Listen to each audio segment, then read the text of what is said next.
Hi all, in this video I'm going to show you how to form the dot product of a broad vector and a Ket vector. So let me define my Ket vector. I'm going to give you a concrete example, not an abstract example. Please keep that in mind. So the Ket vector, let's define that. I'm just going to make one up. I'm going to call it A. That's the notation. And let's define it. I'm going to define the Ket vector here as a column vector. So let me insert a matrix basically. So it's going to, for example, be 2 rows and 1 column just to keep it simple. And the entries will be complex numbers that I'm just going to make up, like 1 minus 2, 1 minus I, for example. And then let's do another one here, say negative 2 by itself, just like that. What we are going to do next is form the complex conjugate. That will be our broad vector. So I'm going to say here the broad vector. Let me remind you, I'm going to call it the complex conjugate of A. So that takes this notation, arrow pointing left. I'm going to call that vector B, for example, or if you like A star to indicate it's the complex conjugate. And then that vertical bar.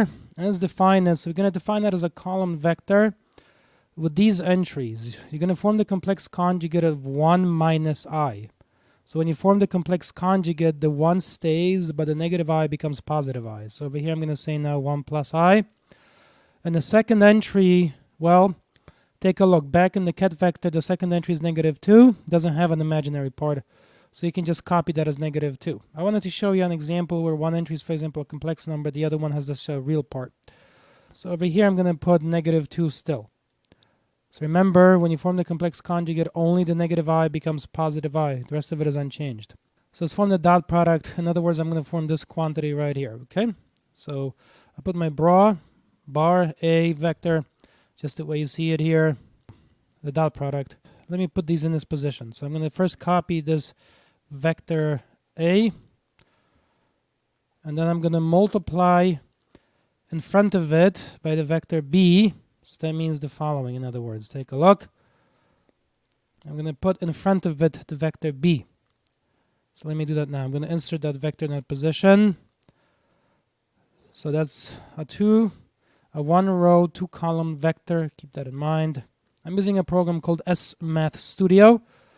1 plus I, it's free to download, I like it. And then negative 2 in this position. So I'm forming this quantity. And to form the dot product, I'm going to proceed as follows. I'm going to take 1 plus I, I'm going to multiply by 1 minus I first.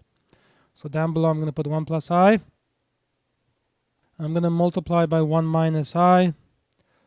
And I'm going to add to it, by the definition of the dot product, the negative 2 from the row vector multiplying the negative 2 in the column vector. So I'm going to put here negative 2 multiplying essentially negative 2, just the way you see it. And then you have to simplify this. Now 1 plus I multiplied by 1 minus I.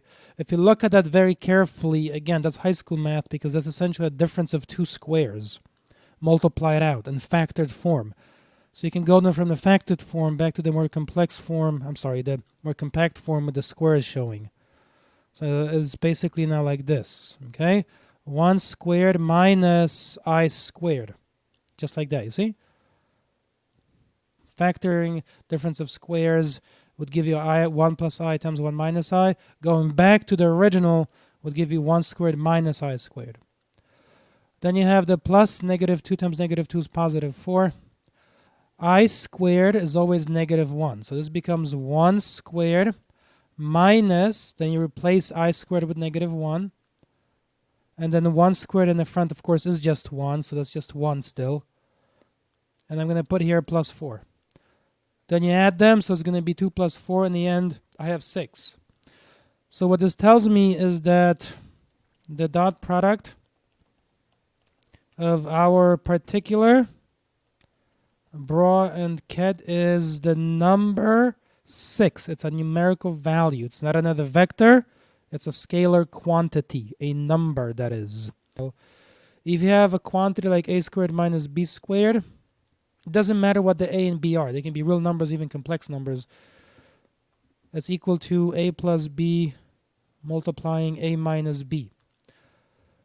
The rules we learn in mathematics are bidirectional, which means that you can go from a squared minus b squared to a plus b times a minus b, or you can go from a plus b multiplying a minus b back to a squared minus b squared.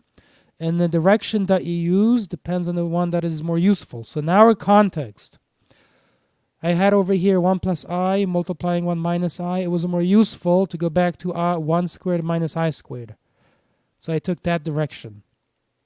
And that's it for this one. I hope it's been somewhat illustrative of actually carrying out a computation of the dot product of B and A. Thanks so much for watching. Please leave a like, and I'll see you in another video.